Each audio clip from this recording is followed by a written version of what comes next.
As we reported before the break, former President Joe Biden has been diagnosed with aggressive prostate cancer. For Local Insight, right now we are joined by medical oncologist and prostate genitourinary cancer expert with Roswell Park, Dr. Sabi George.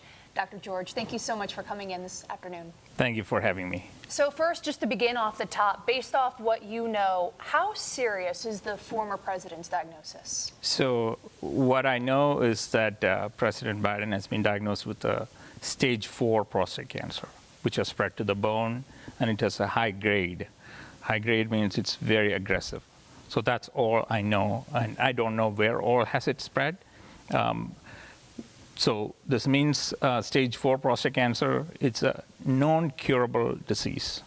We cannot cure it, but we can definitely treat it because there are a lot of treatment options which make patients live longer nowadays compared to 10, 15 years ago.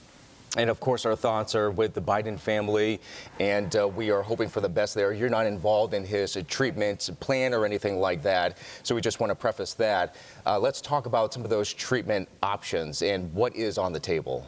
So typically, when somebody is diagnosed with a prostate cancer, we confirm the diagnosis, grading, and then staging, look at the extent of disease.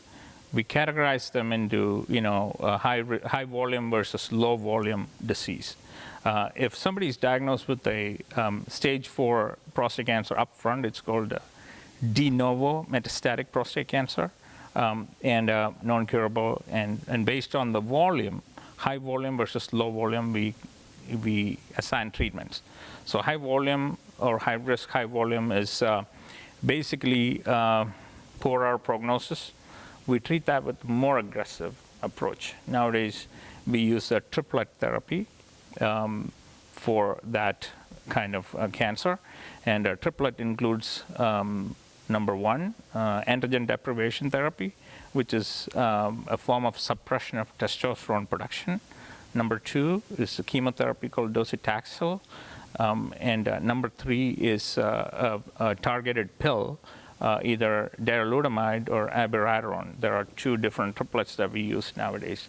And one other triplet was tested at Roswell Park before. It was approved in 2022. You had mentioned before the treatment options that are available now are much different than what was available years ago. You have been on a number of clinical trials. Based on what you've seen there, how far along has cancer research come when it comes to prostate cancer? Yeah, so when I started here 15 years ago, patients with stage 4 prostate cancer would live close to 3 years median survival. Now the median survival is north of 5 years. That's with multiple, clinical research leading to, survival advantage for these patients. Yet cure is not possible, so we have to continue our research and try to improve upon what we have. What would you expect, given the president's age at this point in time, what would you expect potentially to happen next in terms of treatment options and what perhaps maybe President Biden would like to see for his own health? So he is in capable hands. He's probably treated by the best doctors at the Walter Reed Air Force Base or the NIH. The doctors at those places are at the top of their career, the very famous doctors, and so they know what they're doing. Number one, assess the extent of the disease, and then see how aggressive they can be based on the comorbidities, if he has any, which I don't know what all other medical problems he has.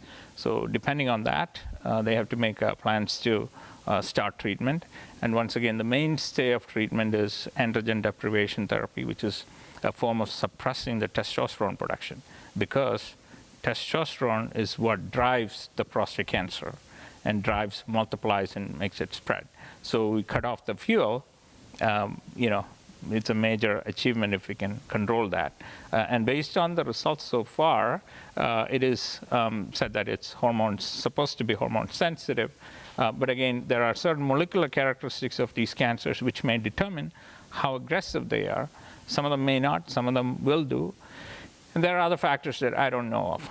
There are a lot of molecular features that we rely upon nowadays to make a decision regarding treatment and using immunotherapy in rare cases, et cetera. So we don't know any of these information. This news, it may have some men out there thinking about their own health. Who's at risk when it comes to prostate cancer, and what age should men start screening for it? So typically, the USPSTF recommendation, the United States Prevention Task Force recommendation for prostate cancer is to start screening, or it's called early detection, not screening. Start around 45 to 50 years of age in men. And in people with a higher risk, like African Americans, and with a familial history of prostate cancer, they should start earlier at the age of 40. And then screening goes up to the age of 80, and then we stop. Because, the advantage of early detection is to cure and make them live longer. But if somebody is close to their, or beyond their life expectancy of average U.S. male, then they stop screening. That's around the age of 80. All right, very good. Dr. Sabi George, thank you very much for your expertise. Thank you. Thank you so much.